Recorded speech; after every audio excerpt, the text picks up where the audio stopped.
So, what'd I miss? Well, Yzma just tossed me this knife and asked me to, you know.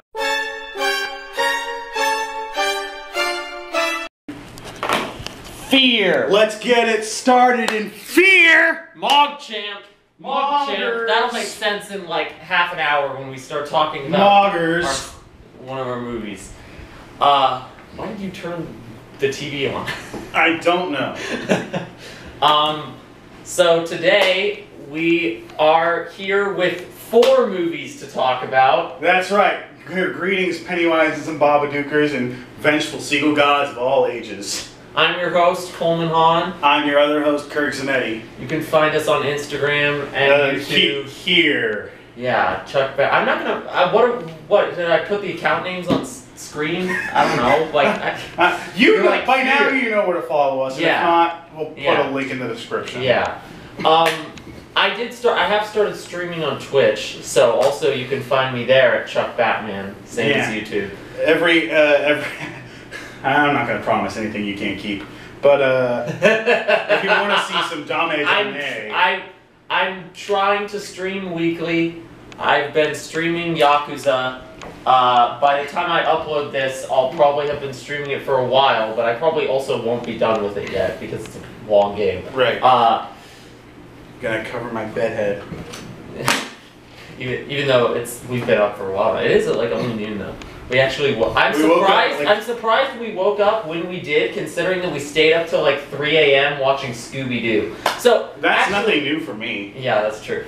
Before we get into any movies, oh, we're doing the Scooby Tangent. Yeah, we have to talk about. Well, not immediately, but okay. So yesterday we watched 4 movies. These movies were I Am Legend, I Am Number 4, The Darkest Hour, and The Host. Yeah.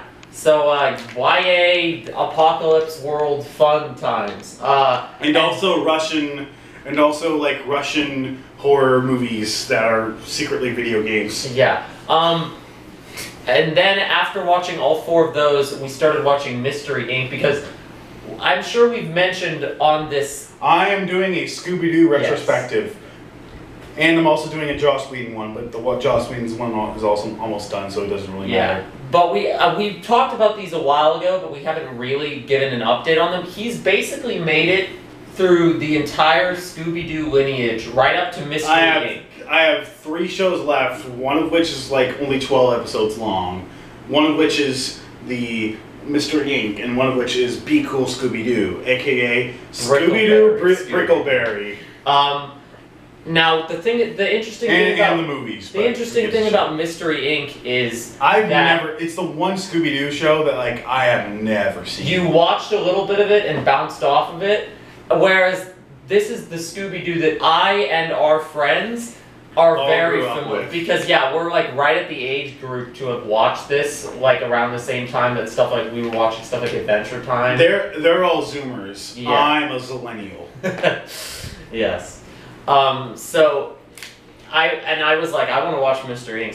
So we watched like 4. How many episodes? I feel like we're on the 7th episode. Yeah, I think so. And but last night we watched 4, and then he made me watch 2 episodes of A Pup Named Scooby-Doo. One of which was like one of which was about Scooby-Doo's Uncle Nasty Doo, a werewolf, who is a werewolf, and Scooby's worried that he's gonna have a were curse, so they go on this like big adventure to catch the were-doo through Doo Manor, meeting all types of wacky characters along the way, including a squatter who seems to just who was like the previous owner, but the previous owner who won't leave and hates the Doos and lives in like one room of the mansion. Filled with like anti-Doo. It's weird. It's really weird. That's a great description of Pup Named Scooby-Doo. It was actually for the uninitiated. It is extremely bizarre. It was actually very eye-opening for me because Kirk has always been kind of like not big on Mystery Inc. And like the only bits I've seen of it didn't appeal to me. Yeah, and now I'm like, okay, well now I get Because if A Pup Named Scooby-Doo is about as far away from Mystery Inc. on the Scooby-Doo spectrum as I grew up on What's New Scooby-Doo, but I also grew up on A Pup Named Scooby-Doo. A Pup Named Scooby-Doo is like I have the true Scooby-Doo credentials. The mysteries in A Pup Named Scooby-Doo, at least from what I've seen, aren't even all that like. They're not all that complex, and they're almost sometimes not even the focus. No, like, the focus is on like wacky hijinks, which is the opposite of Mystery Inc. Where Scooby. Oh yeah, A Pup Named Scooby-Doo also has a fucking banger, like ridiculous 80s soundtrack. It has an 80s style. It is an 80s 50s style soundtrack. It's with like that. It's not just the theme song, which is also a bop.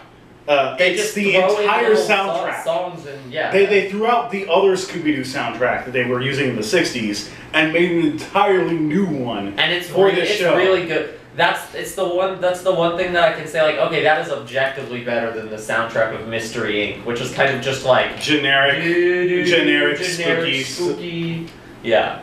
I've been shit talking the theme song for Mystery Inc. He does shit talk it every time, and I have some level of nostalgia for it. It's not bad. It's not bad. It's incredibly so generic. mediocre and generic. Like if I was watching that in the early 2010s, I probably could mistake that for any other show, if it wasn't for the fact that those are clearly the Scooby Gang. Yeah. Well, it's like Mystery Inc. is the opposite of A Pup Named Scooby-Doo. And rather than focusing on like wacky hijinks, wacky hijinks are pretty minimal, and it's focused on like this long-term overarching plot and like character dynamics and stuff. And it's like some of the character dynamics are good. Others some of them are less than good. Velma, stop telling Shaggy what to do. Velma, stop being They're like mad. dating, and it's weird dating. Like, even if it wasn't heretical lunacy to suggest that Shaggy and Velma fuck, like it's still like even without that context, Velma is like being a huge manipulative in their relationship. One of the episodes we watched this morning, she was like getting on to him for saying like so much, and then like, she was like trying to change his outfit to like flick himself with every time he said like. So he would change his habits, like, oh my god. The Velma, thankfully Velma's Shaggy romance. Thankfully, they realized, wait, we're writing Velma as straight. Thankfully, they realized, wait a second, we're writing Velma as straight. We're idiots. Yeah. And they stopped. I've told him this, but Mystery Inc. definitely like goes through an arc where it starts out kind of, it starts out like mediocre episode of the week, gets like just the right amount of like plot heavy to be super engaging, and then by the end I'd argue goes back down because it gets, if anything, too plot heavy. Okay. That's the basic trajectory of the series quality, I think. Whereas the other Scooby shows that I've watched tend to be at like a consistent level throughout. The other Scooby shows are are much more episodic in nature. They They operate at like 6, 7, or 8 out of 10, like never peaking but never troughing. Yes. So that was Scooby-Doo. That was our Scooby-Doo tangent. We're back. Yep. The Scooby-Doo tangent is over. So now it's time to talk. That was a pretty good natural stopping point. Yeah. To pause and do things. Now we must talk about the four horsemen of the apocalypse, perhaps. You're not. I realized that we literally. You're not even wrong. I realized that we literally watched them in order of like highest to lowest Rotten Tomatoes scores. Oh my god. Which is accurate. Like it's very accurate. So let's start with the first and the best. I Am Legend, not to be confused with the book. I Am Legend, The Last Man. Or to be confused with the movie I Am Number 4, as I believe the initial... Or to be confused with the movie The Last Man on Earth. Or the movie The Omega Man, both of which are also based on the book. I Am Legend, The Last Man. I Am Number 4 is an entirely separate thing, but I'm pretty sure the initial... If you told me I Am Legend and I Am Number 4 exist in the same cinematic universe, I would believe it. Yeah, I mean, sure, why not? Maybe the Moggs. The Moggs created the Crippen virus. Okay, we're already. Like, oh boy, we're already. This is. Well, the entire premise of us watching I Am Number 4 in the first place started from some other episode of the Fear podcast. Where we went on Logan Lerman episode. No, it was we were doing some other completely unrelated episode, and you brought up I Am Number 4, and I thought you were talking about I Am Legend. You know what it was? It was the episode where we watched 9. Yeah, and so you mentioned like 4, and yeah. I Am Number 4, not to be confused AKA with the longest episode, the most chaotic one. Oh, absolutely. The one where like half the where recordings didn't work. Yeah, and I had to use my audio. Yeah. I Am Legend, though. I will get to I Am Number 4 in a bit. I Am Legend is a 2007 American post-apocalyptic action thriller film based on the 1954 novel, and there were other adaptations of that novel. That's what he was mentioning the last time with the Omega Man. Basically, it's basically the proto-zombie movie. Yes.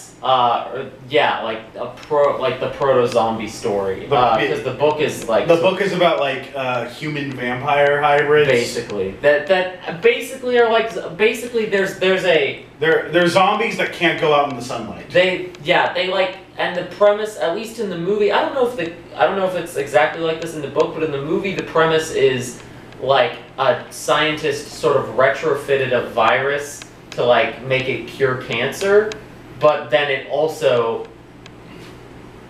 turned everybody into like vampires. I imagine like maybe the cancer thing, not specifically, but like polio or tetanus. Yeah, whatever was the thing at that time. And Will Smith is the lead character playing Dr. Robert Neville, aka Tired Will Smith. Yes, that's a good way. You were saying like bored. I think tired is more accurate. He looks. You know that image of like when he's talking about like his wife's infidelity or something, or like his polyamorous relationship with his wife, and where he just looks dead inside. Yeah, that's basically Will Smith. This was the beginning of the dead inside Will Smith era. But that being said, I'm not. He actually, even though he is physically dead inside, he actually gives a lot of energy. He puts a lot of effort into this performance. Or at least for half of it. For some of it. This movie's a weird mixed bag. It starts out really strong. It starts out really strong. He's the only man left in New York. He was the doctor assigned to like fix it. He's part of the like 1% of people that has like complete immunity to the So we find virus. this out later, but like the virus killed, just straight out killed 90% of all of the Earth's population. Then like 10%, the lucky 1% who didn't outright die turned into vampires. Yeah. And then the 1% of those people who didn't die. I think it was like 10% of the people turned into vampires. And then like 1% of people were immune. And then of those 1%, most were just killed by the vampires. So there's like nobody So left. There's literally like a handful of people left. Yeah, and at least for the first like 2 acts of the movie, it's not even clear whether there's anybody left at all. It's like in the first 2 acts, he's the only person we see. He is roaming around a very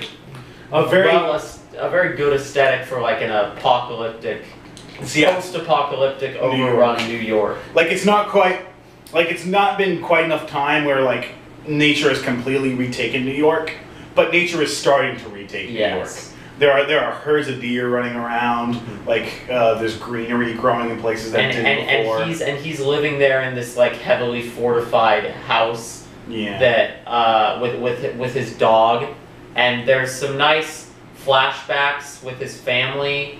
That the flashbacks are only used. There's only like 2 or 3, I think. Yeah, there's 2 or 3, and like they keep like each flashback like they'll show a little bit more. They'll go back a little bit in the timeline and then show us a little bit more.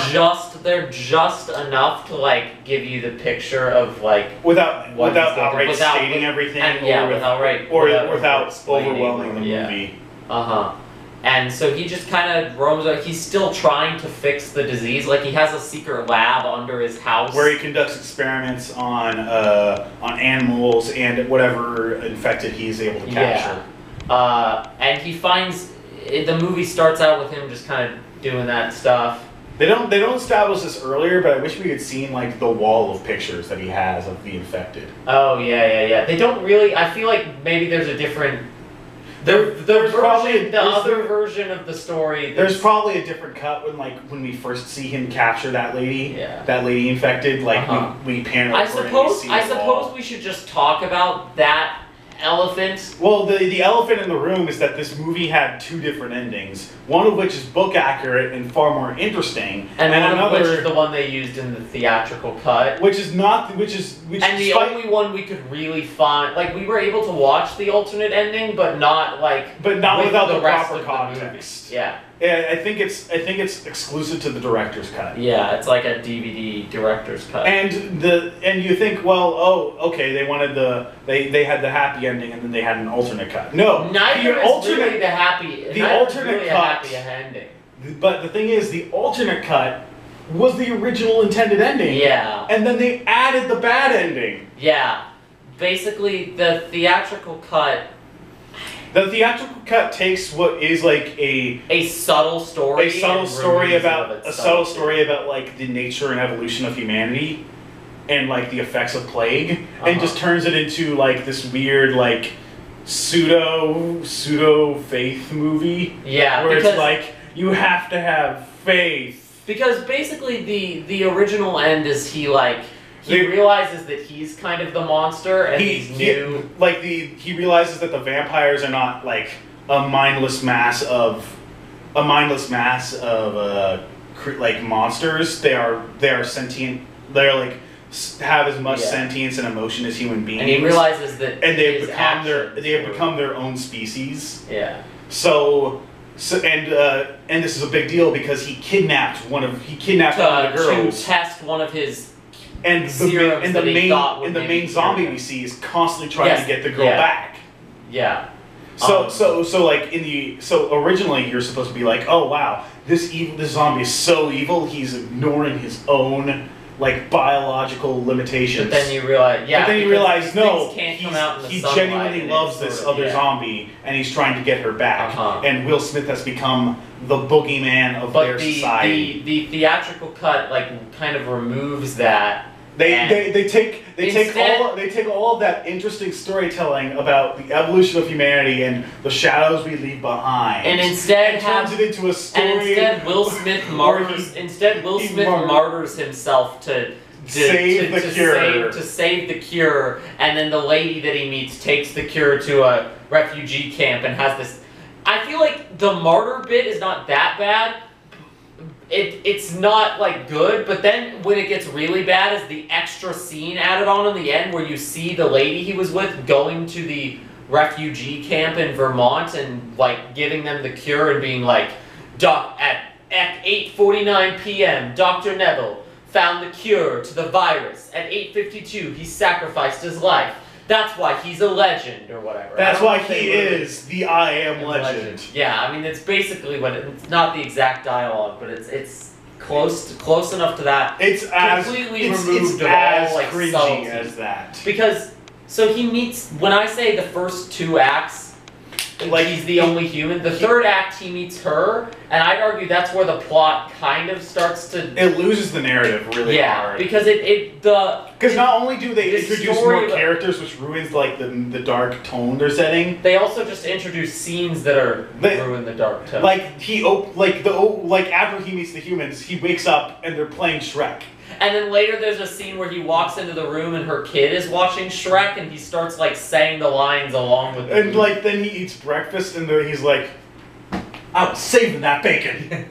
Yeah, there's some weirdness. It kind of reminded me of when we watched The Karate Kid, how it would be like sometimes Jaden Smith was giving this like actually good like quiet performance, and then every once in a while they just let him ad-lib and it felt so awkward and out of place. Yeah. Will Smith feels like that in this movie. But like the opposite, it's like all the good parts were like kind of probably ad-libbed by Will Smith. Except it feels more like that they wrote in the ad-libs for him, which is even worse. Yeah. Because written in ad-libs are never going to be as charming for Will Smith as him just actually ad-lib. Just let Will Smith be Will Smith. Yeah.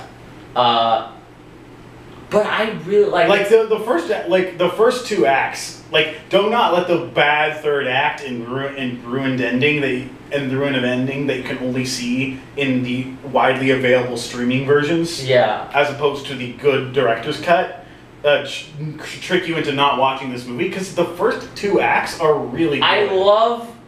So he has this thing where he keeps going to this like movie DVD store and he's like set up all these mannequins for himself to like talk to, so he has like people to talk to. But it's really like unnerving. Yeah, it's unnerving, and the best part of the movie is just like spoilers, I guess. So he has this dog companion that's also with them. And well, okay, it starts out with the main vampire zombie. After Will Smith takes his girlfriend, he sets a trap for Will Smith that mimics the trap Will Smith set for him. Yeah. But he uses one of the mannequins as bait. Then which is really creepy because you don't know if Will Smith is so deranged that he put the doll there and forgot. Yeah, or if the zombies put the doll there to trick him. Yeah, but then he gets caught in this trap. He barely manages to make it out, but the dog gets like killed trying to save him, or infected. Even worse, it gets infected. He takes it back to his lab. He tries to cure it. He's like holding it and cuddling it and singing like this, like every little thing is gonna be alright, which is like this musical motif throughout the movie. They're using Bob Marley's "Everything's Gonna Be Alright." And so he's like hugging the dog, and then it starts to like go rabid. Like it loses its hair. And he has to like choke it. That's that whole part of the movie is like really good acting from Will Smith, actually, because you don't see the dog being strangled. You just see his face as he's like squeezing it, and you like hear it, and you see like you hear the sounds of struggle, but you don't and you see the pain on his face as he has to put down like the last friend he has. Yeah. And then he goes to the movie store. And he just breaks down. Yeah, well, there was this mannequin he had set up that he was like talking to the dog about. Tomorrow, I'm gonna talk to her, the pretty girl. It's already like concerning. But then he goes there and he tries to talk to her, and of course she doesn't respond. He's like, please, I can't performatively give we can't justify the scene because the way we make it sound, it sounds it sounds dumb, but like it's like Will Smith absolutely breaks down and is like crying, please. But it's not like over the top sobbing. It's a very subtle pain. It's the exact performance you would give if you were trying to be someone who basically lost everything and has nothing. Is like, please, someone talk to me. And then after after that, he gets angry and like goes out at night with a truck and just starts running over hordes of the vampires, screaming, "Die, die!" Like in pain. And it was like that was really good. And then he has to get rescued from that by the lady, the female character, and that's where it starts to it's still fine. But it's not like the gripping emotional isolation. They have some scenes that work together. But it's not the gripping emotional isolation tale that it was anymore. Also the main female is like this Hispanic / Latinx person, and whose main defining trait is being religious. Yeah, like very very religious. Yeah, because of course. Yeah. And it feels like the whole tone of the movie just changes a little bit when you get to that point. I'm just checking camera, but it should be fine. And it's a shame because the first two acts are so good. Like, we haven't talked about the first act a lot because it's a lot of setup. But it's like a more. It's a lot like WALL-E, where it's like there's very little dialogue. It's all just world building, set design, and character. That's why we're not talking about it that much, is because it's like when we watched Fantasia, and it's like, how do you talk about that? Because it's just so much like it's pure art. It's pure artistic design, like completely removed. And then from the second else. act are where things start to go wrong for him, and that was was a really gripping just set of scenes, one after the other, very like take you through the emotional ringer. Yeah, they do such a good job of like just torturing you. Yeah. Like they torture Will Smith. And then the ending happens. Yeah, okay, so there's this thing in the ending where they're in the lab, the zombie is breaking through the glass, and he realizes the shape in the glass looks like a butterfly. Let me read what the... And then it's like he sees the girl, the butterfly tattoo on the... He sees the girl, and she has a butterfly tattoo. And for reference, his daughter... Had this, in flashbacks, was always like, Dad, look, a butterfly. She did this thing with her hands.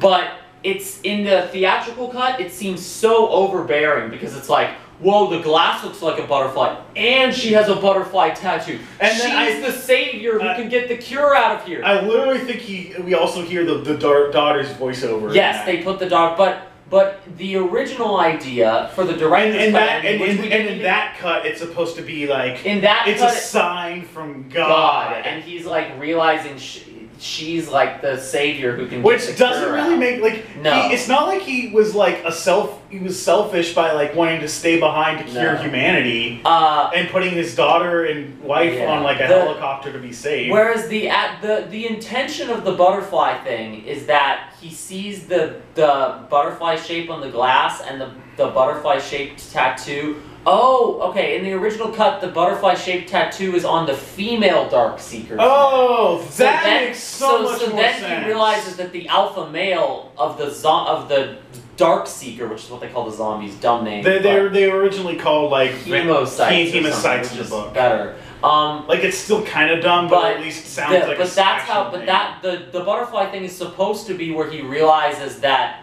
The male is trying to recover its mate, and that he's wrong all the time, and then he brings the body out, gives it back to the zombies, and basically like and then like goes back through and then they leave, and they don't kill him. So it's his troops. Like, does he even like I don't think he had a cure in that version. I don't know if he did. And if he did, I don't know if he did because the YouTube clip of the alternate ending only is like the very specific moment where he's wheeling the card out. You don't like the butterfly thing. I had to look on the wiki to even make the connection it's even more confusing because like they use the same shots. Yeah. From like the theatrical cut. So that's even the alternate ending isn't great because it still kind of feels like it doesn't match a lot of the story that it feels like there's an early script where the female character isn't there at all and like it's just him and the zombies, and that's where the alternate ending or the original ending would work the best. But then they add in the female character and it's like and her son. And it's not even her son, I don't think. It's just like some the kid random not her son? Maybe not.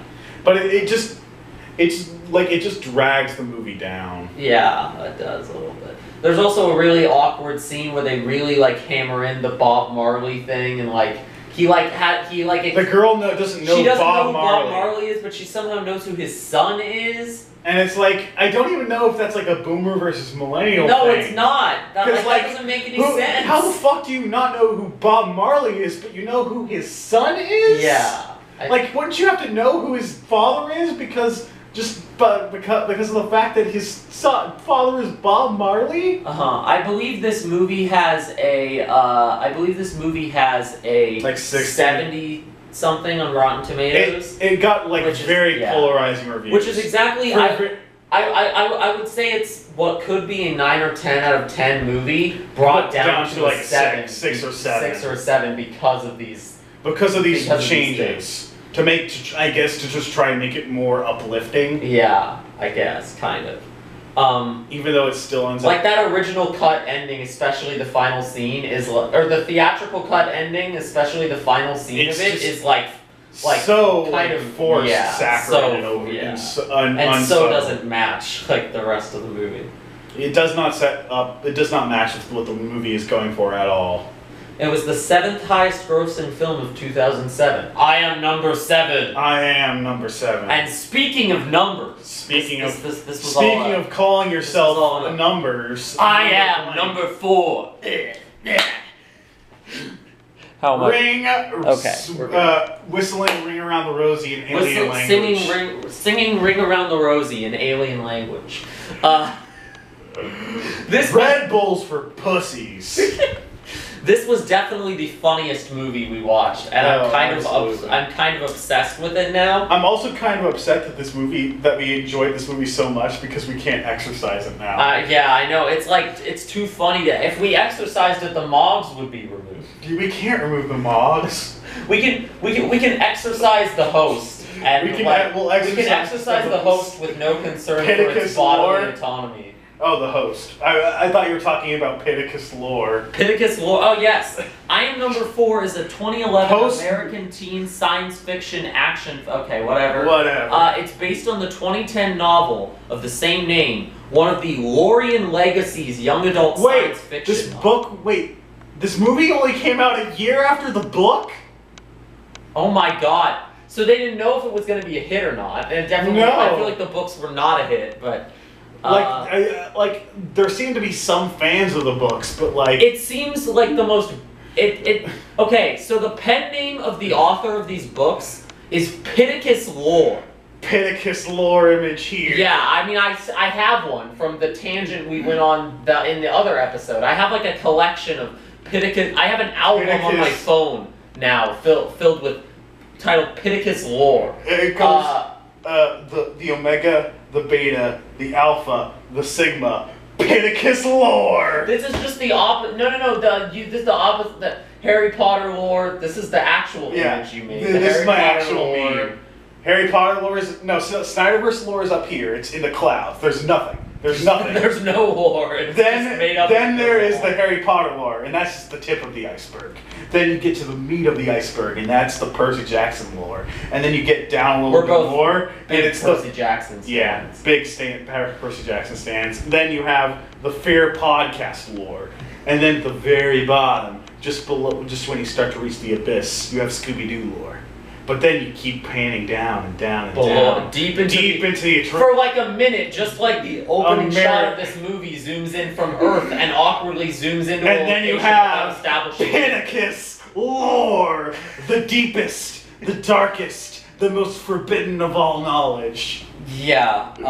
Oh man. The Lorian Legacies seemed absolutely insane. We have to read these books. I wish there were more movies just to see how batshit this is. The point is, let me read you this quote from the Moggerian wiki page. The point is, even without Cetricus Raw, you'll still have a heavily armed race of zealots who believe might makes right. This is a quote from Adamus Sutek from the book United as One, which is the 7th book in the series. How many are there? Yes, fully the 7th book in the series that doesn't even have a Wikipedia article. Apparently Pittacus Lore is the pen name of two different authors. We are number together. We are number one. So it basically this universe seems batshit insane and ridiculously overcomplicated. Yeah. But it's also like a parody of it almost feels like a parody of bad. Produced by Michael Bay, I Am Number 4 was the first film production from DreamWorks Pictures to be released by Touchstone Films. This is somehow Disney and DreamWorks at the same time. This movie was made by DreamWorks and then distributed by Disney. That is insane. I don't think it's alone in that. I feel Touchstone Pictures is the weird DreamWorks Disney crossover meeting point. And there's some I feel like Adam Sandler's bedtime stories also falls under God, I think you're right. Because I feel like I remember because I remember how I feel like I had an argument with you at one point about whether bedtime stories was Disney or DreamWorks. This is so tangent-y already. We've spent 5 minutes. Well, it's because I Am Number 4 inspires because so I much Am Number 4 is an enigma of fear. I Am Number Fear. I Am Number Fear. So let's just dive right in. Okay. So I feel like we need to do a plot breakdown. Yeah, we need to do a scene by scene breakdown. So it opens on a shot of the Earth. This movie is so funny. And then we do that cliche where you like snap zoom in. Yeah, no, it's not a snap. It's like the 1 minute like super zoom, you know. But they're doing like a panning shot but at the same it's time. also such a low panning shot that you don't actually get any establishment of any locations, and also it doesn't matter because the entire movie takes place in like Dolesville, Ohio. Yeah. So it literally, like, I don't know why they started the movie like this. They just thought it'd be cool, and it wasn't. You couldn't even see anything because it was so blue tinted in this sequence. This whole movie is blue. For reference, it was so blue tinted that I thought that the scene was in a fantasy. So, okay, this first scene is a boy and a man. The boy is Josh Hutcherson, right? I think so. I think so.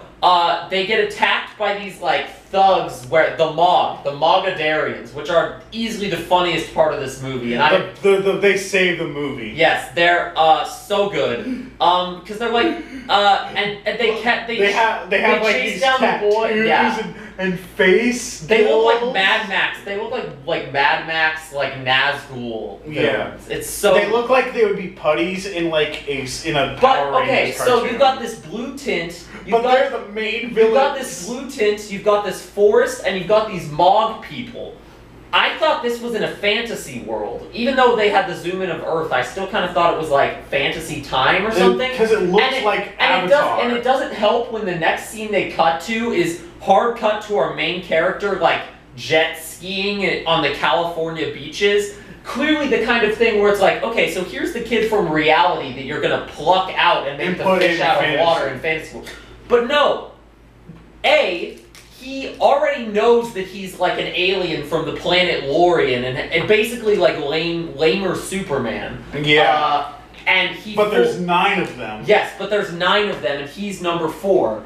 The kid in the beginning who dies is number 3. And so now Insert so now, his next and the Mogs can only kill them in order for some reason. So now that number 3's dead, they're gonna come after him. Yeah, why do they come after them in order? I think they literally like can't. Somewhere in the hellscape that is the Lorien Legacies wiki, I think I saw that they can only come after them in order. That is stupid. So not only does the kid already know about like the fantasy stuff, but the fantasy stuff is fully in the real world. And once I realized that, all I was waiting for was for the ridiculous like Mog thug characters to start interacting with real world elements, and they do. It's glorious so glorious fashion. But first we get this really like boring introduction to our character. Boring and rushed intro. He's supposed to be like the relatable main character, and he's just like this Brad on the beach, like this. And he gets in the water with this girl's like, hey, and they're like flirting, and then his like leg runes start glowing because number 3 died. So now he has to leave because everybody saw his leg runes glow, and so his handler shows up and is like, all right, it's time to go, and then they burn their house down. They burn the house down. He burns these pictures of his memories of like this time this life that he lived in this California beach town that we didn't see any of. No, we have no attachment. This is the first 5 minutes of the movie. And they're playing this like ridiculously saccharine, sad music. We thought it was. No, this wasn't. No, that's later. This movie's soundtrack, every song is either like the dumbest, like the cheesiest like pop tune or violin cover of a pop tune you could think of. The most on the nose pop tune. It's always the most on the nose. This is the emotion you're supposed to feel music. No, I was thinking like this is what's happening in the scene. Pop song. Yeah. Or it's like ridiculously saccharine. I swear to God, the music that plays in the sequences where he and his like new girlfriend photographer that he meets in Ohio are hanging out, I swear to God, it's the purposefully sappy music that they use at the beginning of Princess Bride when they're telling you the story of Carrie Elwes's character. And that's like supposed to be done. That's why the kid interrupts the story and is like, Grandpa, this is a kissing book. And they use it like unironically. Like I'm not convinced that this entire soundtrack was made using a sample library. Yeah.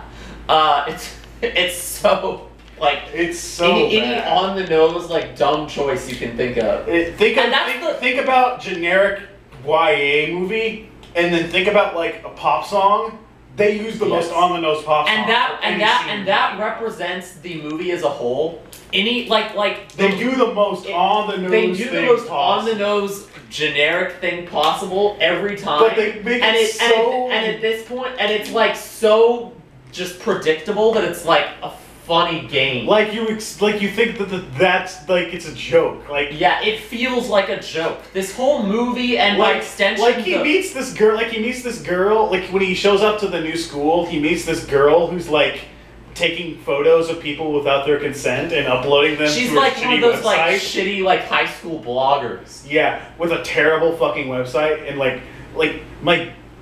I made a blog. My blog looks better than that. But like it's like she has no personality aside from no, she doesn't. Okay, so they also show this character at the beginning of the movie, and then he meets. They show this other blonde female character at the beginning of the movie who's like clearly also an alien and blows up this place, and it's like they literally do the like bad girl walking away from explosions thing, and it's like literal. So, like this is all like the first 10 minutes. We laughed so hard, and we couldn't tell if this was being done earnestly or I think as a joke. I think it probably took me till half an hour into the movie to realize that the female love interest wasn't and the same girl lady. were not the same person, because that girl doesn't come back into the movie until the third act, where she just shows up again. She might as well have just been thrown in. Yeah, she's number 6. And she shows up to like help them, and that I would say. She shows up to become the new potential love interest. Yeah, she basically already replaces. And she replaces the love interest within like the first. Which is so funny because there's a scene midway through the movie where number 4 and his handler are arguing about like him not. Number 4 doesn't want to leave because he's in love with this girl, and the mentor says, "We don't love like humans. Our love lasts forever." And then by the end of the movie, it feels like he's literally abandoning. The movie ends with him leaving the true love to go with the hot, sexy the other alien lady, and he brings his best friend along, but he doesn't bring on. Who he also has romantic chemistry with. He brings the nerdy best friend along, but he doesn't bring the girlfriend along. And so she's just standing there awkwardly, like watching them leave, right next to her ex-boyfriend, who was Abel, who was also the movie's bully, who was also Luke in Percy Jackson. And his introduction scene, I remember this vividly. You were on your phone. Number 4's trying to get his locker open. This clear asshole bully character is walking up out of focus in the back of the frame. I'm like, oh god, that's the bully character. And then he said, oh god, it's Luke from Percy Jackson. And I said, what? Fear. I paused it and rewinded it so I could record it. And then, oh by the way, the host also has Luke from Percy Jackson. Yeah. Truly a distinguished career this man has. He is the devil to Matthew McFadden's angel. Yes, Jake Abel is his name, and he is if Matthew McFadden is our podcast shoulder angel, Jake Abel is the shoulder devil. Insert Kronk meme here, and it's the Kronk Supreme meme that Jack made. Okay.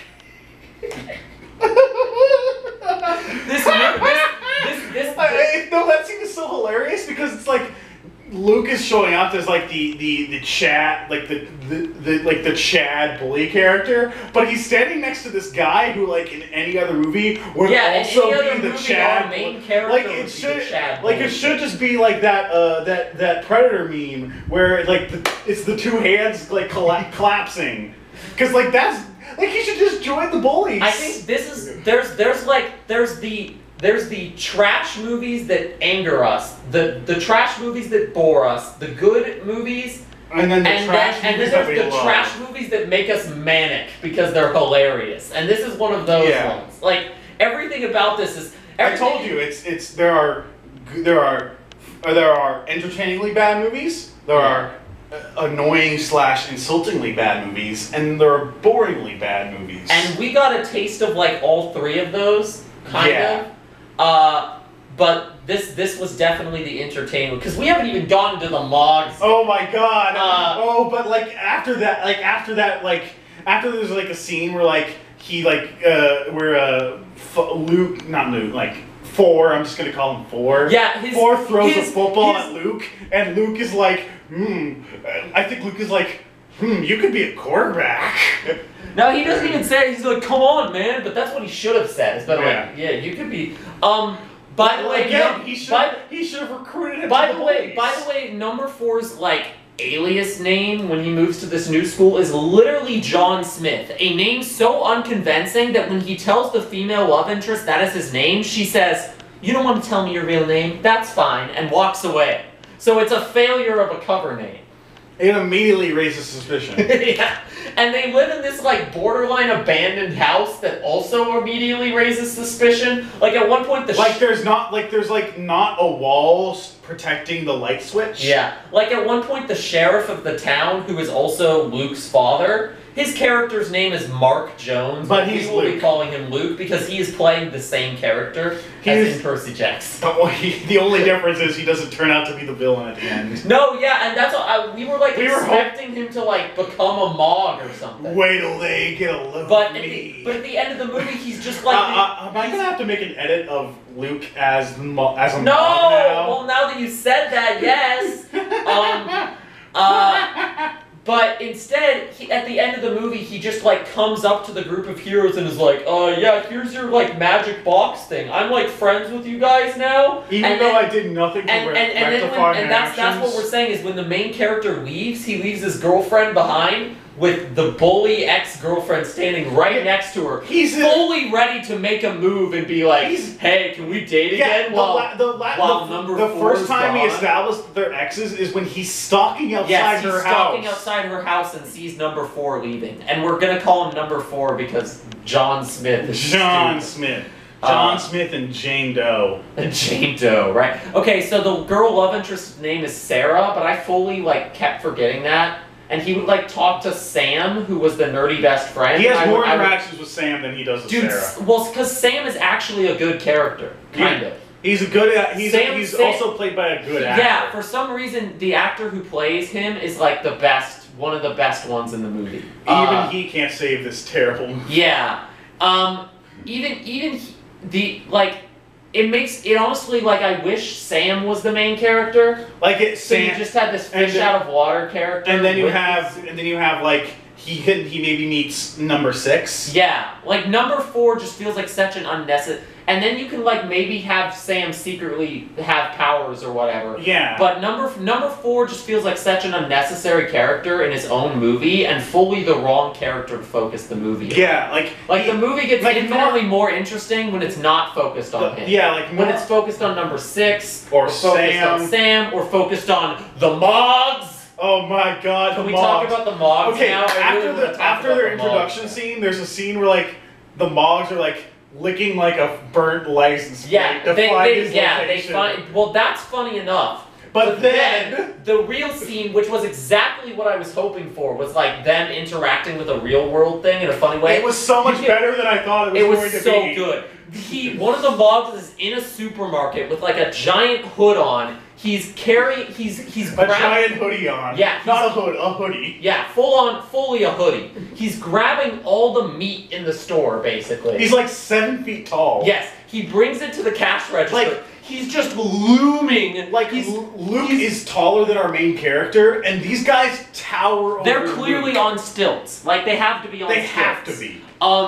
So the Mog is just looming over the cash register person, and she's like, little early for Thanksgiving, because he buys a bunch of turkeys. He buys like 12 turkeys. Yeah, like 12 turkeys. She's like, little early for Thanksgiving. and then they cut to him, just like his face in the hoodie. I took a picture of it. Yeah, we took a picture of it. It's so good. Moggers. And then he goes out to their big truck, throws the turkey into the truck. So first he goes into a car. He gets into the truck, takes off these patches covering his face gills, takes off like a fake human nose. And takes off fake human teeth. No, that's what it was. Not a nose, teeth.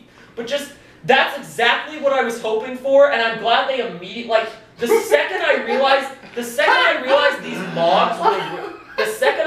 these Moggs were real world characters, the implications of that were immediately funny to me, and I'm glad that the next scene immediately like fulfilled those implications by showing them like having to disguise themselves to go into supermarkets to buy mass amounts of meat to feed their massive chimera monster that they keep in a big black truck.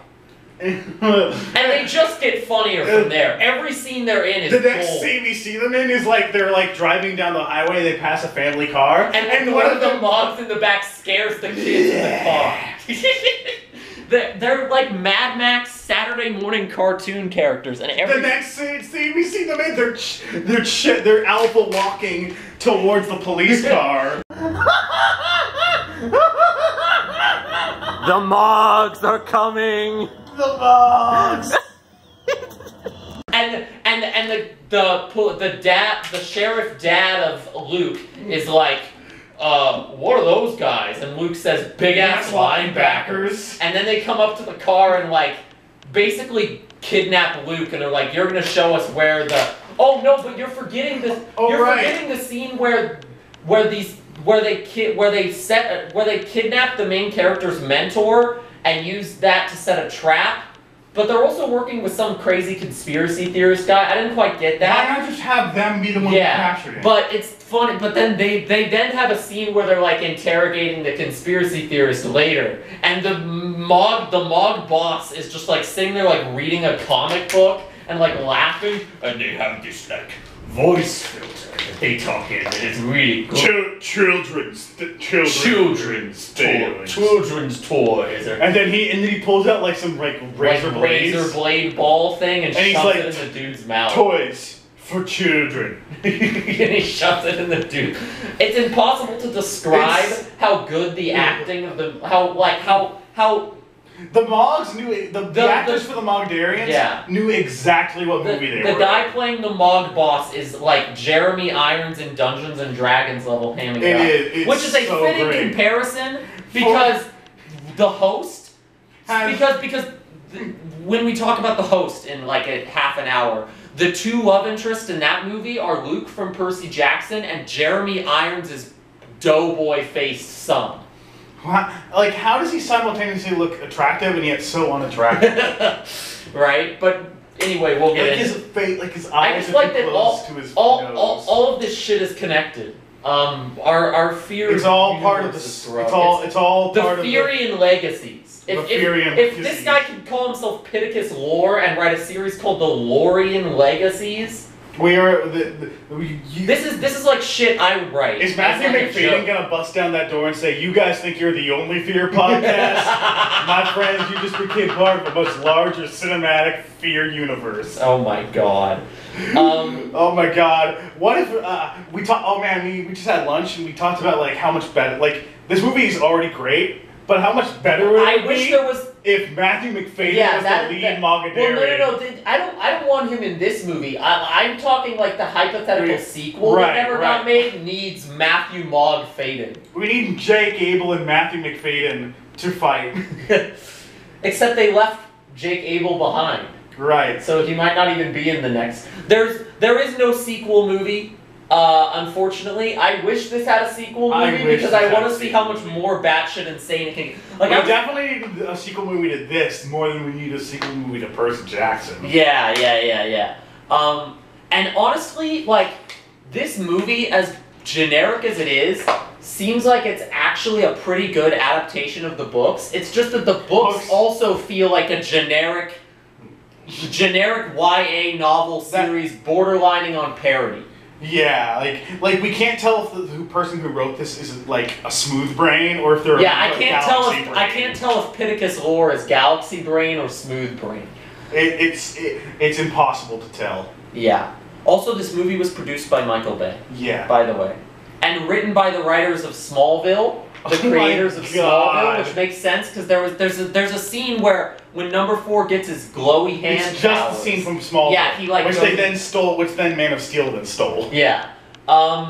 We haven't talked much about like the plot because it's yeah, the plot is so it's generic so and milk milquetoast. He shows up to the town. It's so thin on the ground. He's the Let's sort of outsider talk that's about it. getting bullied. He starts not really dating, but he starts like seeing the photographer girl around and is like into her, and they have like sappy moments. He has his Edward scene where she's like, a very uninteresting character. He has like his Edward scene where like he saves her from a bunch of people threatening her in the woods, and then she has to stop him from going. I love that sequence.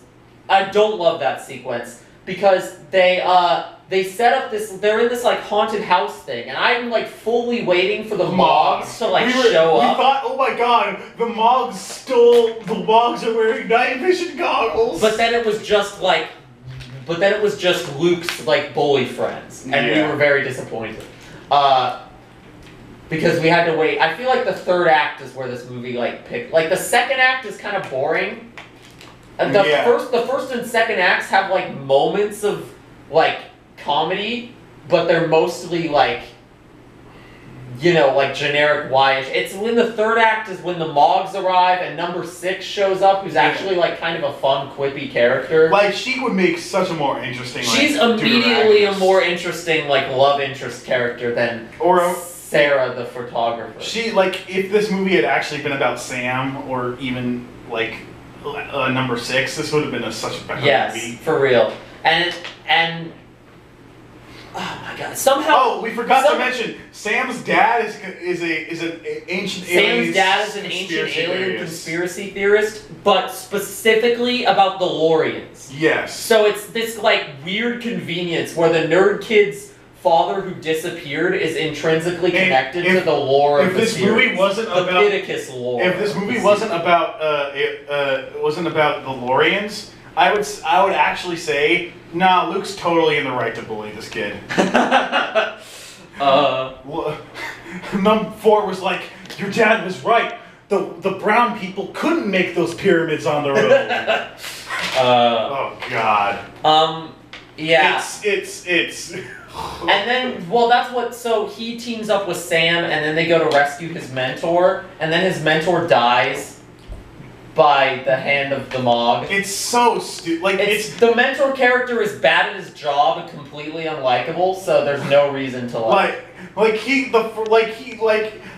he moved his whole he moved 4's entire life out of Santa Monica or whatever because his legs started glowing.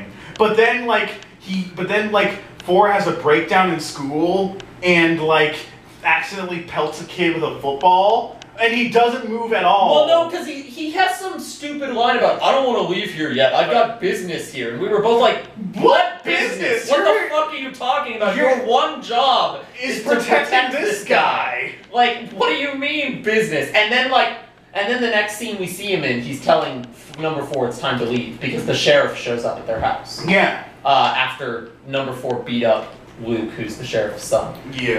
That's what leads to number 4 and the handler. Oh, we also talked about how and then this is absolutely a super gentrified neighborhood town. Yes, yeah. Are there any non-white characters in this movie? No, at all. No, they're only background. I don't know. Yeah. I'm not even sure if there were back. Oh no, there's one of Luke's bully friends was a black kid. And I'm pretty sure it's the one that number 4 beats up and almost kills in the woods. His hands can shoot up light beams, and he puts his hand over a guy's night vision goggles. Yeah. He's lucky he didn't blind that kid. Yeah. He's very bad at staying under the radar. He's too much of a dumb brat. He's not a Chad. He's not. He doesn't deserve to be a Chad. He's a Sigma male. He's a Sigma male. Sigma male tangent. Oh god. Oh boy. Yeah, but I think the third act is where it picks up because the Moggs show up and start just wreaking havoc on the town. Number 4 starts wreaking havoc on the town. Just in a way that's supposed to be heroic. Protecting them. But as opposed to there's a great scene as opposed to the evil Mogdarians who don't do property damage. Yeah.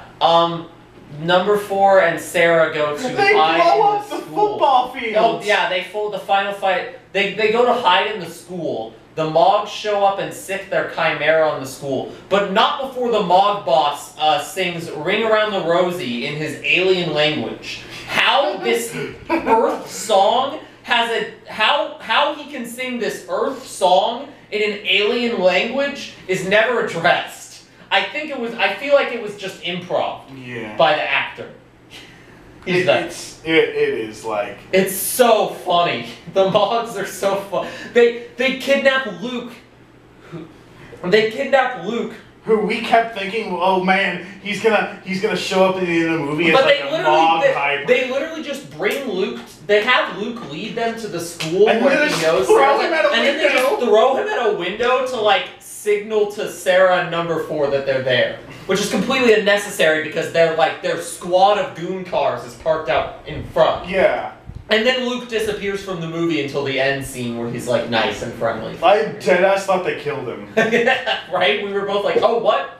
When he shows up at the end, we were both like, what? What are you doing here? You're still here? What's going on? Why would they want you here? and then the Chimera has a fight with number 4's dog that he got at the beginning of the movie, which it turns out was sent by the Lorians because it's like a super alien dog. So it's like a CGI monster shows up, fight. Says Red Bulls for pussies. Okay, the thing is though, is the CGI monster fight between the dog and the Chimera thing is completely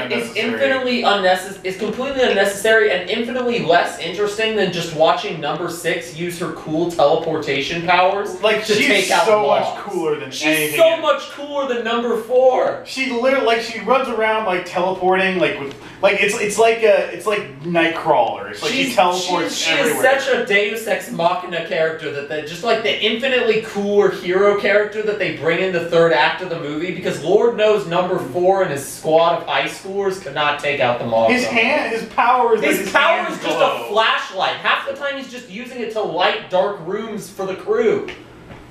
It's clearly like they put some flashlights on his hands and like it's the most like.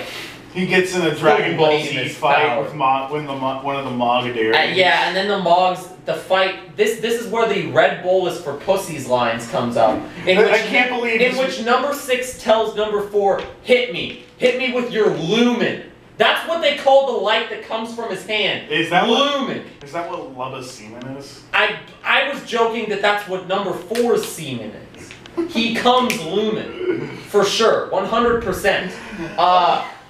So then she gets hit with the lumen and says, Red Bull is for pussies, and then starts fight, and the lumen like healed her or something. So then she's like ready to fight again, and we just laughed our asses off because it's stupid. The final fight then moves on. There was some serious like Dragon Ball Evolution energy in this final fight. Then the final fight moves out onto the high school football field. The football field gets absolutely totaled, but the Mogg gets destroyed. Yeah. The Mogg boss. They do the one cool thing where like. Before does the one cool thing where like he blows up the ammunition that the guy is wearing on his vest. He blows, and I'm like, finally, somebody took advantage of the fact that idiot goons in movies wear their ammunition on their vest for no reason. Like the only other movie I can think of that does something like that is like in Resident Evil. Like there's like in one of the Resident Evil movies, there's like a guy with like a grenade pouch on his belt, and like. Alice takes one of the grenades and pulls the pin and puts it like inside the guy, but it doesn't blow. It doesn't actually work. I think we've shared all the. Those are like all the best parts of the movie. If you have a friend and you want to this is an ironic watch. Yeah. Like I absolutely recommend you watch this movie with your friends while on top.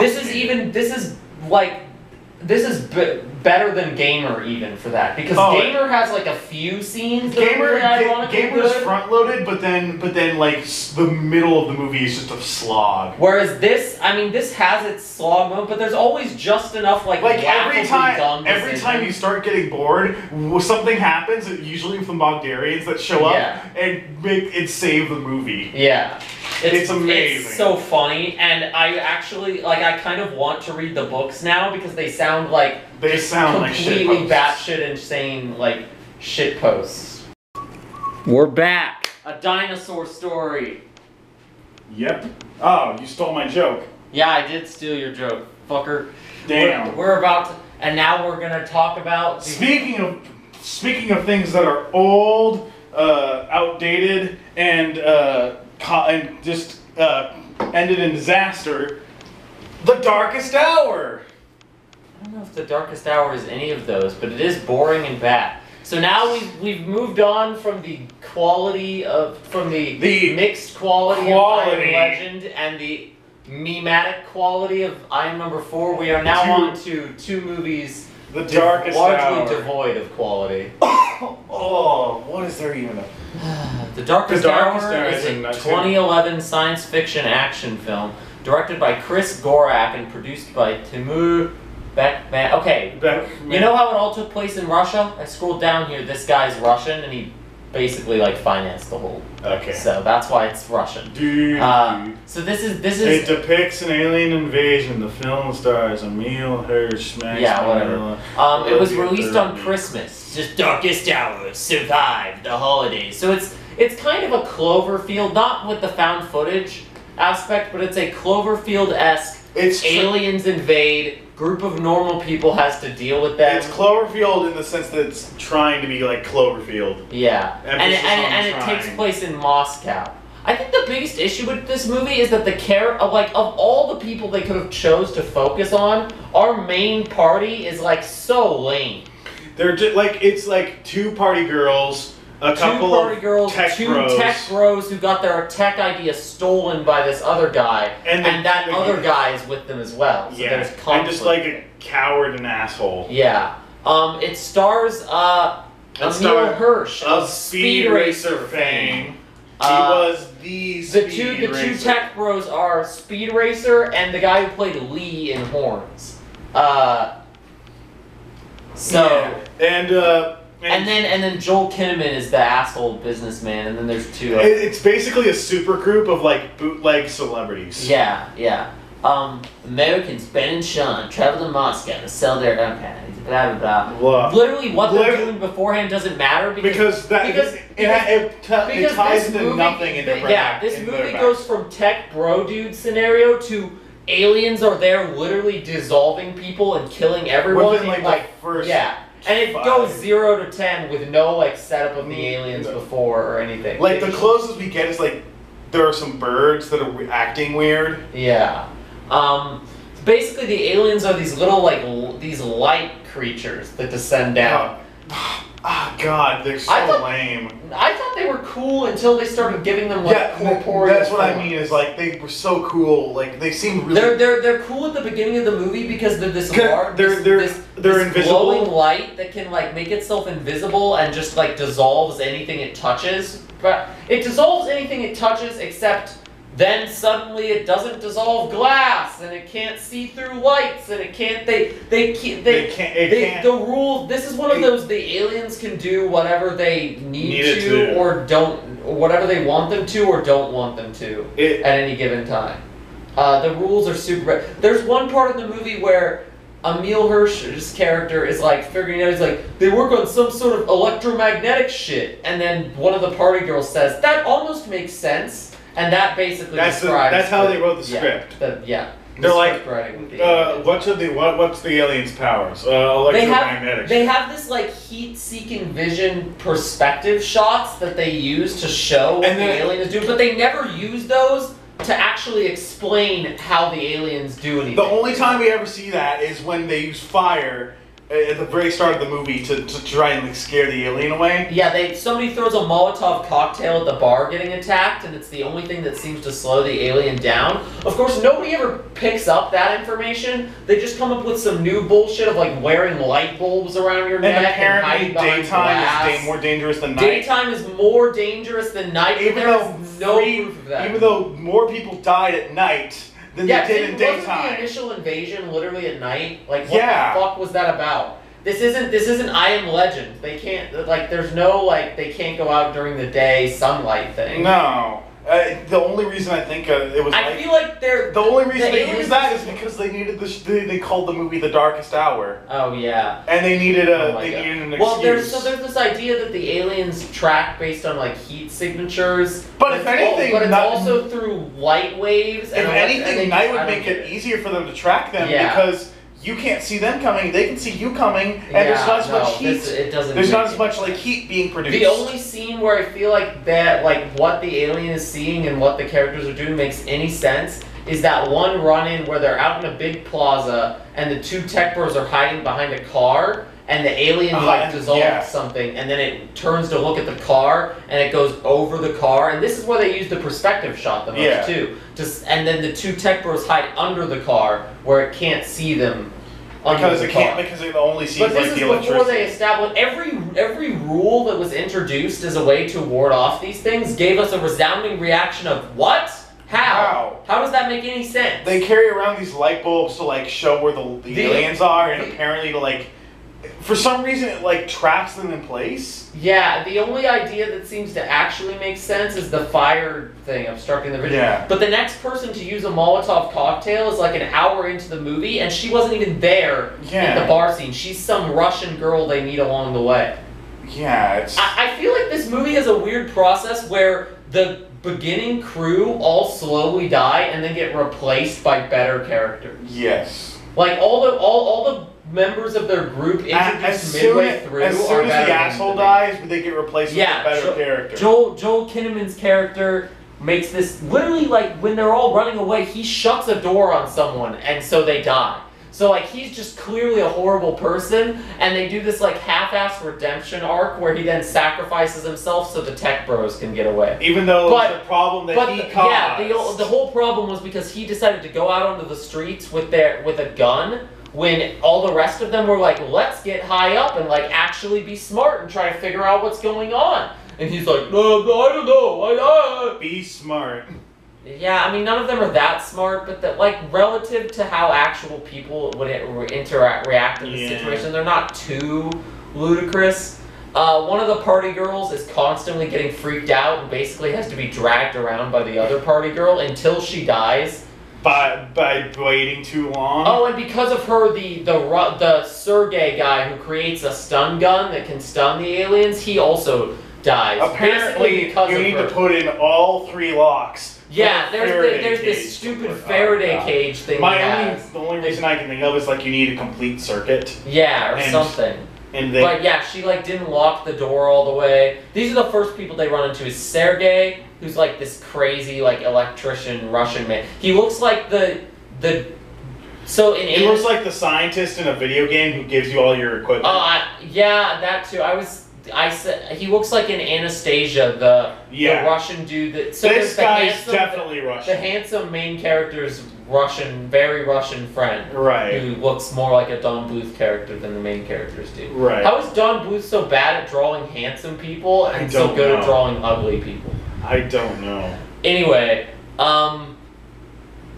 he dies, and with him is this young, like, teenage girl named Vika. She's the next one to use a Molotov cocktail. She's like the only competent member of the group. Except during the one scene where she like panics and is incompetent, and then Lee from Horns dies saving her. He died as he lived, doing nothing. Yeah. They're just such a like bland group of characters, and that combined with the like inconsistency of how the aliens work, like at least if the aliens were consistent, it would be like an interesting threat. But like sometimes they dissolve people outright. Sometimes they have like tendrils that have to pull people in. Sometimes they're mining the freaking earth and destroying entire buildings, and other time they get confused by a glass table. And sometimes they can like tear through solid metal and concrete, and other times like they can't get into a basement that the characters hide in, and it's just not good. Ugh. It's just not good. It is not good. It like might make a good video game because something about the way the plot feels very video game. Like they have these tasks. They're like, we gotta get to the embassy. Yeah. Then the embassy's closed. We gotta get out of the town. Then they meet this group of we gotta get to higher ground. Oh, there's a safe house. We gotta get to the safe house. Then they meet this group of resistance warriors that would be way more interesting protagonists. They're like they'd be like the side characters in a different like if this was a video game. They're meeting all these NPCs basically. They're like they give you the side quests. Yeah. You find out about their tragic backstories. Yeah, and then at the end they have to get to a sub to leave. So that's like the final mission. But then right before that. But then before that, they somehow all fall off the boat to get to the sub, and somehow the lead female girl teleports goes from being in the water to being like in a bus, like a mile away. Like a mile away. And so then they have to go find her, and that's like the final mission. And then they have to go back. Yeah, and they figure out how to kill the aliens. They use this once they use the stun gun, then they can then use real weapons. Yeah, it's like a magnet. But that's when these things start having like a physical form underneath their light shield, and their physical form looks so lame. They turn into like the aliens from like Destroy All Humans or whatever. Yeah. They clearly did not have a budget to like render high quality CGI aliens, which is why the light concept was kind of brilliant. Yeah. It's super budgetarily like.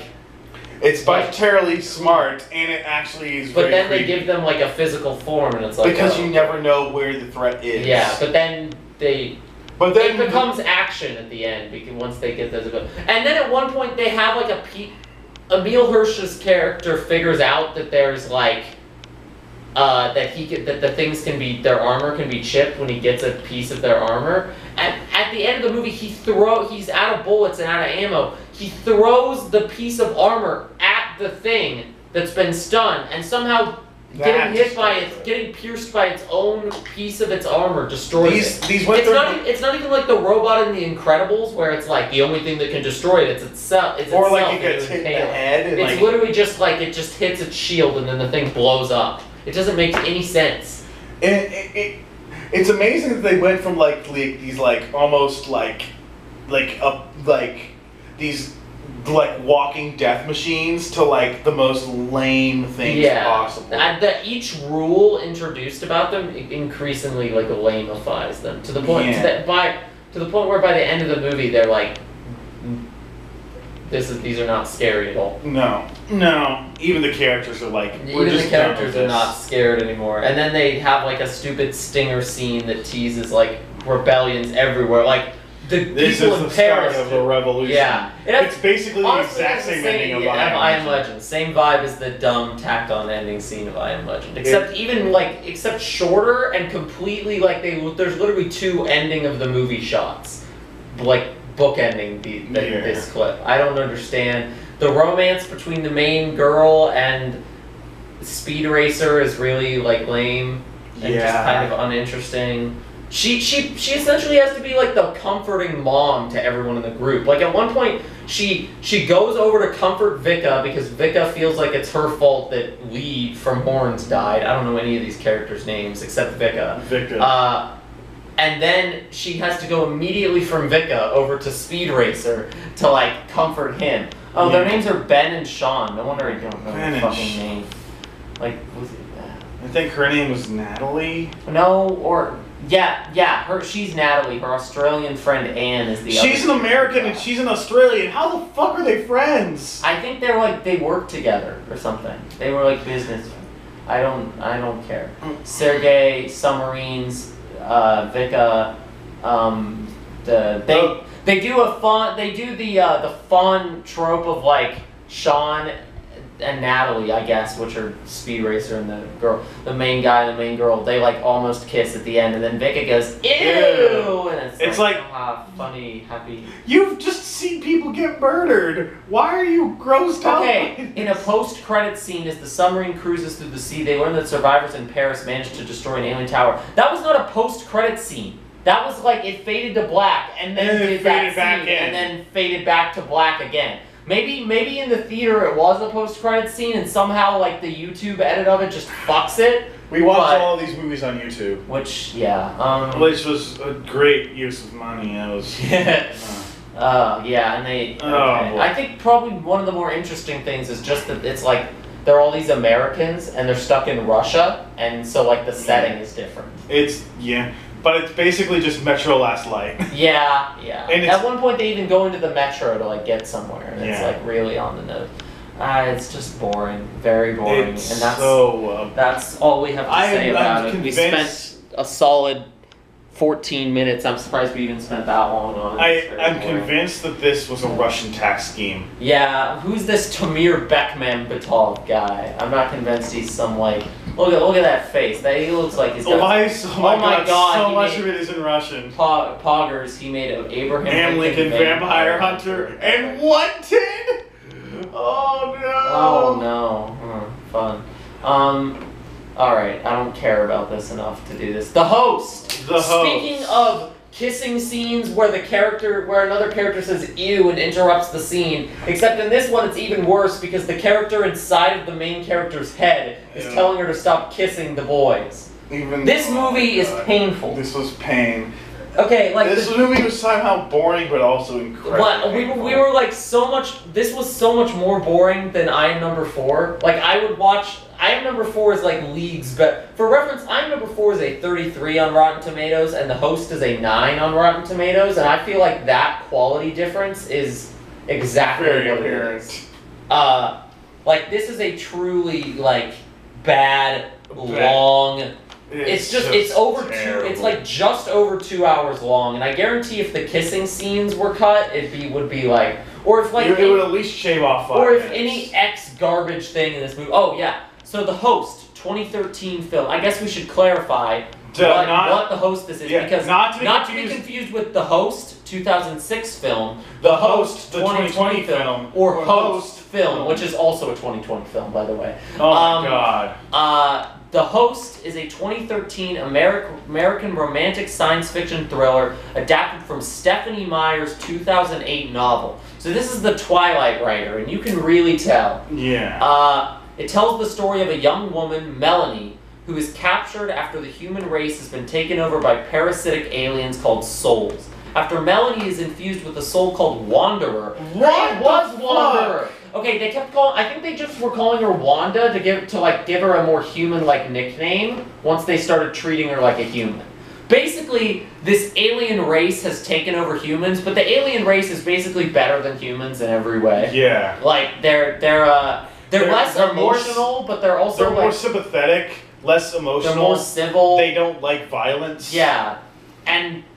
You get the feeling the only reason the human race hasn't been completely overtaken by them yet is that they don't want to fight them. Like, they're just like, let them die out themselves, the ones that are really trying to hide from us. Yeah. The film stars Saoirse Ronan. Who cares? It stars Max Irons. Yes, the two love interests are Max Irons and full name Maximilian Paul Diarmuid Irons. That's a stupid name. And Jake Abel of Percy Jackson and I Am Number 4 fame. Oh my god, look at his list of movies. Jake Abel's list? No, like, I was just gonna say, like, from that menu. Oh, yeah. It's full, it's really bad. Percy Jackson, I Am Number 4. God, I really don't want to talk about the plot of The Host, but I feel like we have to. Let's just go on a tangent about because it's not just boring, it's like irritating. Okay, so it opens with the main character dying. The main girl tries to kill herself, but she can't. She doesn't. To stop them from putting a host in her. So they put a host in her, but the girl Melanie is for some reason they can they communicate with each other. So I don't know why they're special. I feel like there's an implication that there are others. I mean, the end of the movie, and also I think the villain lady has a human in her brain talk to her at one point. I thought it was the other way around. One line, but I don't even know. Was the human talking to her, or was it the host talking to her? Basically, it's so stupid. It's so stupid. They somehow managed to take the most annoying part of like YA books, the like constant like inner monologuing and inner arguing, and like apply it to this. Like turn it into a feature. Because this actress playing the main character, and I'll give her credit that I can tell when she's talking as Melanie and when she's talking as But that's because Melanie is a piece of Melanie shit. is so irritating, and she never fucking shuts up. No, she goes on and on and on, and she's like, she can't make up her mind about anything. She can't make up. She's very violent. And you have to hear her and Wanda just argue all the time. And Wanderer is like just a wet blanket. Yeah, one's a wet blanket, the other is like annoying. It's like she split Bella Swan into two different characters, but then put them back together. Oh my god! And made them worse. And made her worse. So Melanie convinces Wanda that they should leave and go to the human, like, refugee group that, like, hide out in these caves in the desert. This change is, like, super abrupt. Super fast. The host goes... This should have been something that was built up the whole movie. Yeah, but, okay, no, but the reason it's not is because... But they need to get her to the desert by the end of the first act so she can meet former hot lover boy, Max Irons. And new hot lover boy, Jake Abel. We're not gonna call them by their other names. I don't know their names. Like what? Other than Melanie, I don't know. Ian and Jared. I don't. Yeah, no. I love. It's also confusing. No, even worse. It's fucking Jared and Kyle. Kyle.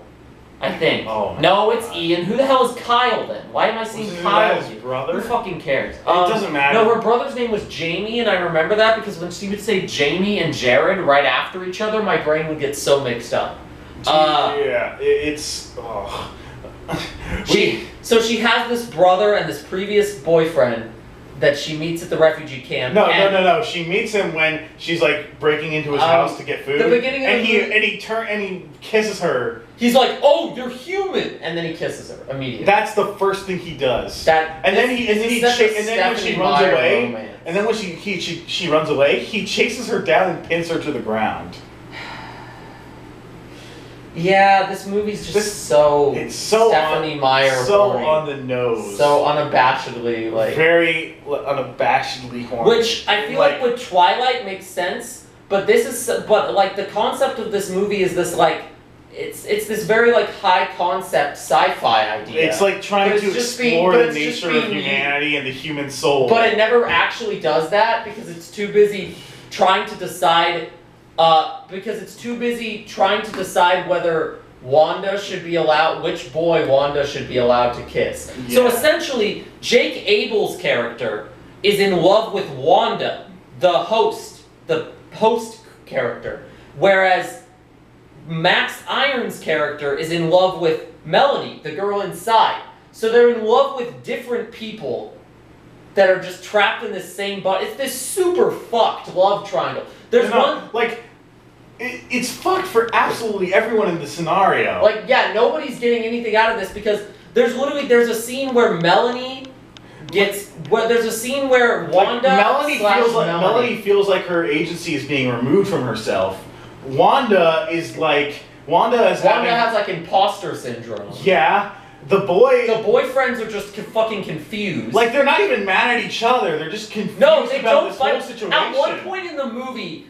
Melanie is not talking in Wanda's head anymore, and Wanda is trying to make out with Jake Abel, but she's not getting into it because Melanie isn't there to tell her to, like, stop and be grossed out by it. So she then has to make out with... So Jake Abel then has to go get the other boyfriend, tell him to kiss her, so that she will slap Max Irons for kissing her, so that Melanie will slap Max Irons for kissing Wanda and like she did earlier in the everyone movie. Is if okay this sounds confusing and fucked, that's because it is. I don't understand why. It's like the only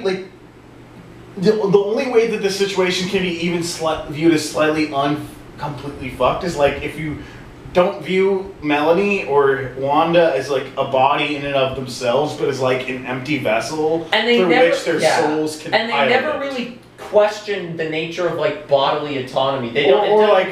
Body. There's never really a fight between Melanie and Wanda over like control of the body. It's just kind of Melanie being like, ew, gross, stop, whenever Wanda kisses one of the boys with her body. And, like, it doesn't, like, there is some identity crisis stuff they're playing with, but, like, it never gets beyond so just very half-baked surface level stuff. Anything interesting in this movie is half-baked, and anything uninteresting is spent too much time on. Yeah. They spend, they spend way too much time on the culture of this, like, cave rebel group. And it's like, okay, you have one interesting idea. Why do Jake Abel and Max Irons essentially switch roles? Like, at first Jake Abel is the one who wants to, like, kill her because she's a host, and Max Iron is protecting her. Then they swap, and Max Irons wants to kill her. They swap for no reason. No, yeah, for no reason. Also, the discount Jeff Bridges running the community also has, like, no reason to even, like, keep her alive or care. It's so obvious. It's because he's her uncle. That's the only reason. Literally. Nepotism at its finest, everyone. Dead ass. Like, especially if this was not the main character, if this was not Jared's girlfriend and the main guy's especially when, okay, so later in the movie, the main characters are doing a supply run to store. There's no product. This is the anti-I Am Legend in that there's literally no product placement because the aliens have, like, transcended beyond brands, I guess. Yeah. But they get caught, like, raiding this store, and they knock out 2 host dudes, taking them out in a truck to their desert camp. They end up getting trailed by a bunch of the shiny chrome host people. They're blatantly obvious. Not just because they're speeding. That's the in-movie justification, is that they're driving over the speed limit, and that's how she finds them in the helicopter. Do that. But because they're driving these, like, dingy, dirty trucks, and everyone else is driving shiny, like, bright cars down the highway. Or normal cars. I do like the idea that the aliens have fully taken over, and they're just, like, using all the human resources. Yeah. Again, like, the concept of the hosts is, like, decent and could be good in the right hands, but Stephanie Meyer is just so not the right hand. The sci-fi genre is just not where her strengths are. No, not at all. But then they get caught, they get chased. The female host lady that Melanie escaped from ends up, like, shooting and killing one of her own by accident, and then the other hosts are, like, condemn her for it. Far. But she's like, no, it's not going too far. So then she goes out into the desert with a gun, but who cares? They get back to Max Irons and his buddy get back to the base, and then immediately try to kill her or something. And no, they don't try to kill. No, that's Jake Abel's idiot brother that tries to kill her. I don't know how I can keep track of any of these. No, but like they show back up and they're like, "What the fuck are you doing with it?" Oh yeah. The movie can't decide who is, like, matter. There's also this dumb thing where for some reason Melanie doesn't want Wanda to tell everybody that Melanie is inside of her. For, like, the only justification. No reason. The only justification is they won't believe you. But if that's the case, like. If that's the case, they're gonna fucking kill you anyway. So why? Yeah. Like if you lie, slowing down the movie. If you lie, you die. If you tell the truth, you die. And she ends up with every character that she gets close to, she ends up being like in the inner monologue. Tell him anyway. So why the hell did they waste time with this bullshit of her keeping a secret for no reason? And then so anyway, Max Iron, they bring the hosts they, like, knocked out and kidnapped back to the base, and the doc at the base, like, kills those hosts. Yeah. Which before Melanie showed up would have been acceptable, but they have literally not just befriended Wanda, they've not just accepted Wanda, but they've befriended her and interestingly listened to her stories about her people. They know the perspective of her people now. They also know that, like, they also are pretty sure that Melanie and Wanda are two different consciousnesses in the body. So killing these people is just like they know there could be someone in there, but they're just going to kill them anyway. And it seems like this is not the first time they've killed these people. Like, killed other hosts. Oh, no, it's not. It's just this time they have... The new information should have made them stop, but they didn't. They did this for nothing. So then Melanie and Wanda are justifiably angry about this. I don't even remember what happens from... There's a blank in my head between that and... Oh yeah, there's a bit where she has to go steal healing supplies to heal her brother's leg. Yeah. And all I remember is just the end of the movie that's, like, stupid. So the host lady that shot one of her own earlier comes after them with a gun. They shoot her and then use the healing stuff to revive her. And then Wanda can now apparently take the souls out of the bodies, which... You know, if she told them that she could do that earlier, they wouldn't have killed those other 2 people. Yeah. But she's dumb and Wanda is such a, like, passive fucking character. She doesn't do anything unless annoying-ass Melanie tells her to, which means she doesn't do anything useful because Melanie's a dumbass. Or actively, like, working against herself. Oh, God. So then Wanda's like, I can detach the soul...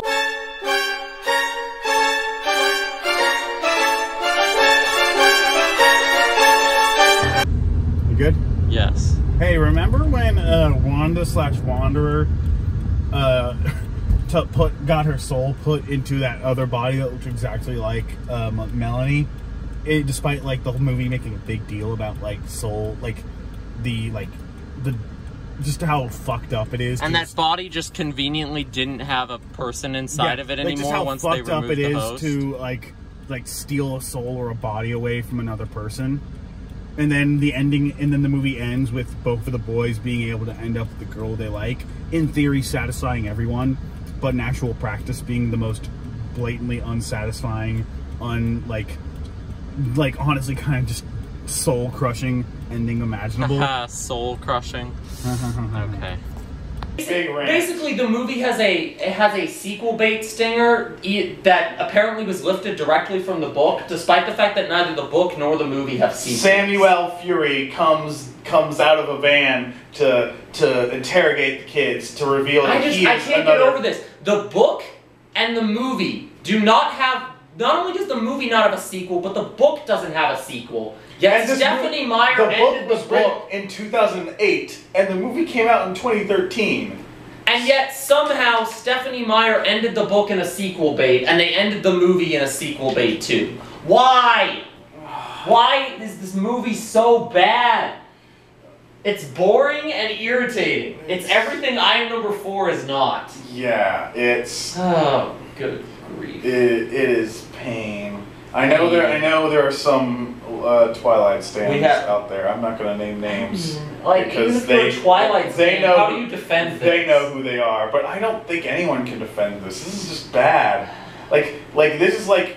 It's either they handed a blank check to Stephanie Meyer and all of her worst tendencies just came out in full force, or they didn't let Stephanie Meyer do her normal shit, and so she just gave up and she just gave up on the project. I feel like, okay, so when we looked up to try to find if there were sequels, apparently she had plans for a trilogy, then she just didn't write them. I think she got bored. I think she just doesn't want to write any more of these. Like at this point, if she hasn't written more, she definitely got bored. She's too busy.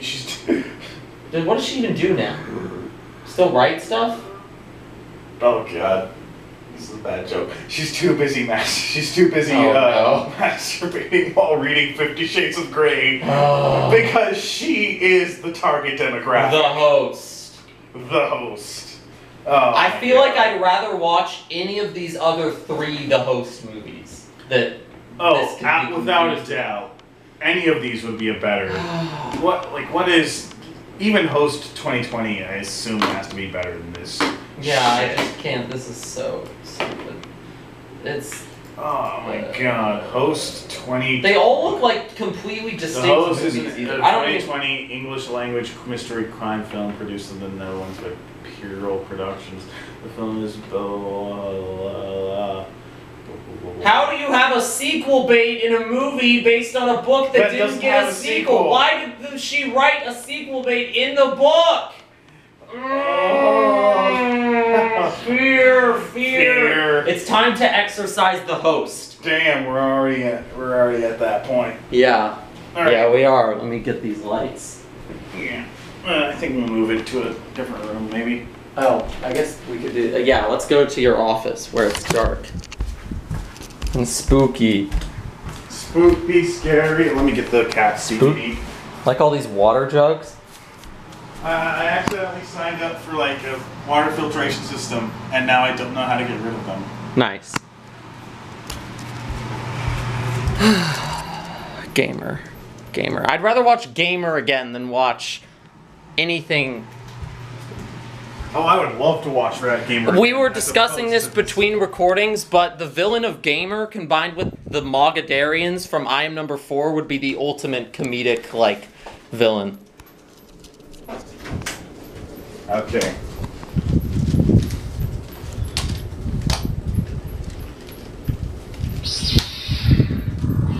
The Host 2013. Not to be confused with The Host 2006, The Host 2020, or The Host film. 2020. You have committed crimes of horny and boring against humanity. You think yourself some type of symbiotic organism that lives in harmony with humanity. But you are a parasite that feeds on I'm not even sure. And the disease and the worms. And just like in the movie, in this movie, I'm not sure whether we're exorcising the host parasite creature from the movie or whether we're exorcising the annoying fucking human characters. Because honestly, the human characters are so bad that you kind of just want the parasite peace race to like win. Imagine creating a scenario where like the eugenics body snatchers are in the right. What are your final words before I strike you down and send your souls to the next dimension? Avast ye! Fear! Mog champ! Moggers!